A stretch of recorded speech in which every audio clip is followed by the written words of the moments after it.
Brown boy sudah sampai guys. Okay, let's go. Kita unboxing sama-sama. Mantap guys. Ya guys, ni daripada Amin Caps. Tengok guys, kotak dia. Kotak pun nampak premium. Buka dia macam ni guys. Buka dia macam ni. So, wah. Tengok guys, dalam dia kita dapat apa? Kita dapat kotak. Kita dapat sampul duit raya. Dia bagi. Tengok. Design dia pun cantik guys. Dapat lanyard. Okay, lanyard daripada The Amin Cap. Warna dia pun warna dia biru, cantik guys warna dia. Saya tempat kerja saya pakai benda ni guys.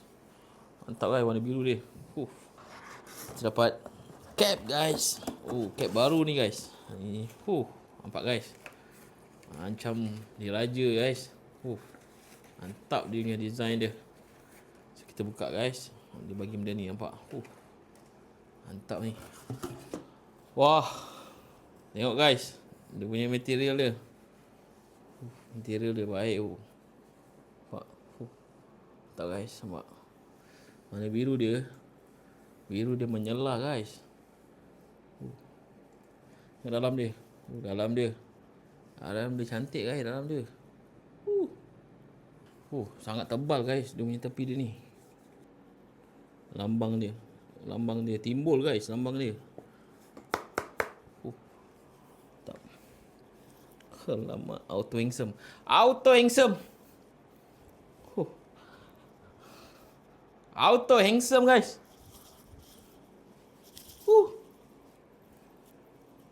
Pak warna biru guys. Ni cap ni limited guys. Limited Dia keluarkan limited, dia tak banyak guys. Okay guys, mana yang nak cari benda ni boleh check it out.